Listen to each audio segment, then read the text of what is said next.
আসসালামু আলাইকুম সম্মানিত ভিউয়ার্স, কেমন আছেন? আজকে আমি যে বিষয়টি নিয়ে আলোচনা করব সেটি খুবই গুরুত্বপূর্ণ একটি বিষয়। আপনার, আমার অথবা আপনার বাবার, আপনার চাচার, আপনার দাদার অনেক এলাকায় সম্পত্তি আছে। আমাদের প্রত্যেকেরই একটা কিউরিসিটি থাকে যে আমার বাবার সম্পত্তি কতটুকু, আমার দাদার সম্পত্তি কতটুকু, আমার চাচার সম্পত্তি কতটুকু, কোন মৌজায় কতটুকু সম্পদ আছে তা দেখার আগ্রহ জাগে, কিন্তু আমরা সেটা সহজে জানতে পারি না। অনেক সময় আমাদের প্রয়োজনে আমাদের পর্সার প্রয়োজন হয়, অর্থাৎ মাঠ পর্সা যেটাকে আমরা বলি, বা একটি খতিয়ান প্রয়োজন হয়। সেই খতিয়ানটি যখন প্রয়োজন হয় তখন অনেক সময় আমার কাছে থাকে না। না থাকলে আমরা কি করি, নাইবের অফিস অর্থাৎ ভূমি অফিসে যাই, নাইবের কাছে গিয়ে বলি যে আমাকে একটা খতিয়ান দেন বা মাঠ পর্সা দেন, অথবা আমরা কারো না কাছে গিয়ে বলি যে আমার একটা মাঠ পর্সার দরকার, তখন সে বলে 500, 600 বা 1000 টাকা দিতে হবে। তাহলে আমরা কি করি, অনায়াসেই তাকে 500, 1000 টাকা দিয়ে দেই।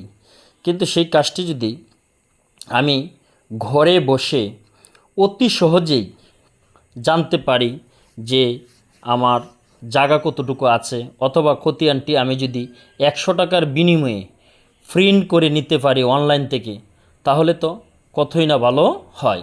তাহলে চলেন আজকে আমরা দেখব কিভাবে অনলাইন থেকে ই পর্সা বা খতিয়ান ডাউনলোড করা যায়, এবং আমি জানতে পারবো যে কোন মৌজায় কতটুকু সম্পদ আছে। প্রথমে আমাদেরকে যেতে হবে গুগল ক্রোম ব্রাউজার। এই ক্রোম ব্রাউজারে গিয়ে আমি সার্চে লিখব ই পর্সা, ই ফর সা। আমি কি লিখব, ই পর্সা লিখব, লিখে সার্চ দেব।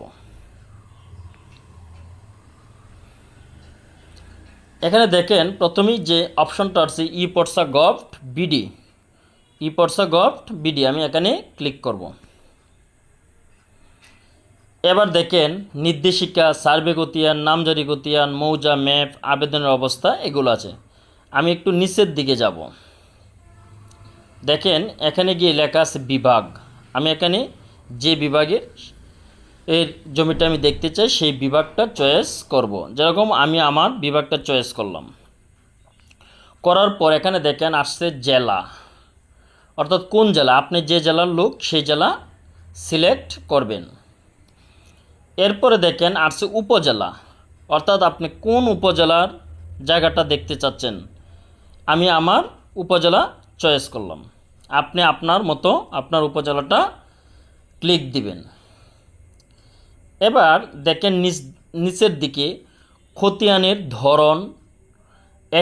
এখানে যে সর্বশেষ যে মাঠ জরিপটা হয়েছিল সেটা হচ্ছে বিআরএস, আমরা সেই বিআরএসে ক্লিক দেব। দেওয়ার পরে দেখেন এখানে আসছে মৌজা।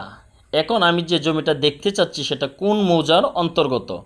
আমি আমার মৌজার নামটা যদি আমি জানি, তাহলে সেখানে এই যে অনুসন্ধান আছে সেই অনুসন্ধানে লিখলেই হবে। আর না জানলে আমি এভাবে নিচের দিকে যাব। এভাবে আমি নিচের দিকে গিয়ে দেখব আমার মৌজার নাম কোন জায়গায় আছে। আমি এভাবে আমার মৌজাটা, অর্থাৎ এখানে আপনার যে মৌজা সেটা আপনি দেখে সিলেক্ট করতে হবে। আমি আমার মৌজাটা সিলেক্ট করলাম। দেখেন মৌজা সিলেক্ট হয়ে গেল। হওয়ার পরে এখানে বলছে কি খতিয়ানের তালিকা, খতিয়ান নং।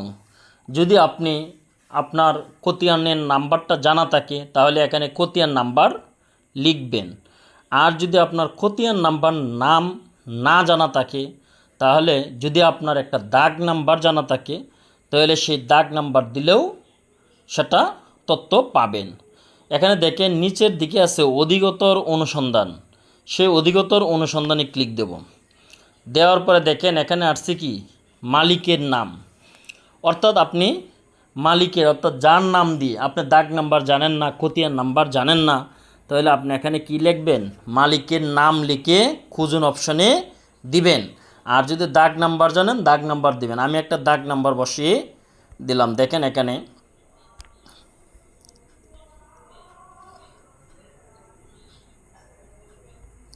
আমি আমার একটা দাগ নাম্বার বসাইলাম, দেখেন এখানে খুঁজুন, তাহলে আমি কি দিলাম, খুঁজুনে দিলাম। দেওয়ার পরে দেখেন এখানে আমার খতিয়ান নাম্বারটা আছে 167 এবং ওই খতিয়ানে যে ব্যক্তির নাম আছে সেই নামটা এখানে এসেছে। এখন আমি সেটা কিভাবে বিস্তারিত জানব, তাহলে আমি এই যে নামটা আসছে ওই নামের উপরে ডাবল ক্লিক দেব। তাহলে দেখেন এখানে যদি আপনি ডাবল ক্লিক দেন, এরপরে দেখেন আপনার কি আসছে, খতিয়ান নাম্বার 167 বিআরএস দাগ নাম্বার 1545 বিস্তারিত। আপনি বিস্তারিত দিলে বিস্তারিত জানতে পারবেন। দিলাম বিস্তারিত, দেখেন এখানে বিস্তারিত আসছে কি, আগত খতিয়ান 1545, মালিক বা দখলদারের নাম এখানে এসেছে। এইভাবে আপনি এটা দেখতে পারবেন। অথবা আপনি এখন 100 টাকা দিয়ে খতিয়ানের আবেদন করতে পারেন। দেখেন এখানে লেখা আছে খতিয়ান আবেদন। আপনি দেখেন এখন খতিয়ান আবেদন ফর্ম এরকম লেখা আসবে, খতিয়ান আবেদন ফর্ম। সেখানে গিয়ে আপনি কি করবেন, আপনার জাতীয় পরিচয়পত্র সে আপনারটা দিতে হবে, অর্থাৎ যে ব্যক্তিটা আপনি যে খুঁজতেছেন আপনার জাতীয় পরিচয়পত্রটা দিবেন, জন্ম তারিখ দিবেন, এরপরে দেখেন নাম ইংরেজিতে দিবেন, মোবাইল নাম্বার দিবেন। এরপরে দেখেন নিচের দিকে আছে কি, যোগফল প্রদান করুন, এখানে যোগফল প্রদান করুনে দিবেন। এরপরে দেখেন ইমেল আছে, যদি ইমেল থাকে ইমেল দিবেন, ঠিকানা থাকলে ঠিকানা দেবেন। আবেদনের ধরন এখানে বলছি কি অনলাইন কপি।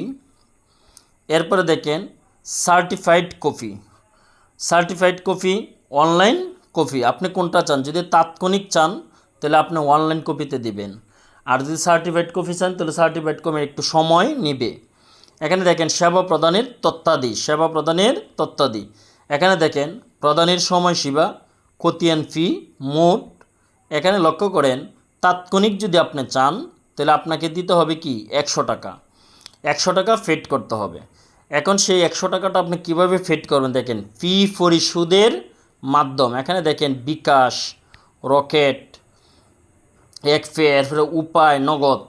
এখানে যে কোনো একটা অপশানে আপনি ক্লিক দিবেন, দেওয়ার পর সেখানে কি আপনার পিন নাম্বার চাবে, সেই পিন নাম্বার দিবেন। এখানে বলছে কি যোগফল প্রদান করুন, শুধুমাত্র বাংলা সংখ্যা অনুমোদিত। এরপরে আপনি যোগফলটা এখানে দিবেন। এখানে যোগফলটা দেওয়ার পরে পরবর্তী ধাপে গিয়ে আপনি কি করবেন, ফি পরিশোধ করবেন। ফি পরিশোধ করার সাথে সাথে আপনি কি পাবেন, আপনার খতিয়ানটা পেয়ে যাবেন।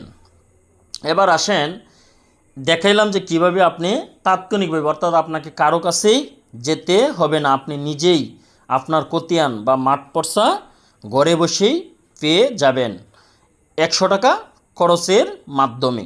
আশা করি সবাই বুঝতে পেরেছেন কিভাবে ই পর্চা বা মাঠ পর্চা অনলাইন থেকে উত্তোলন করা যায় বা ডাউনলোড করা যায়। সবাইকে ধন্যবাদ দিয়ে এখানেই শেষ করছি।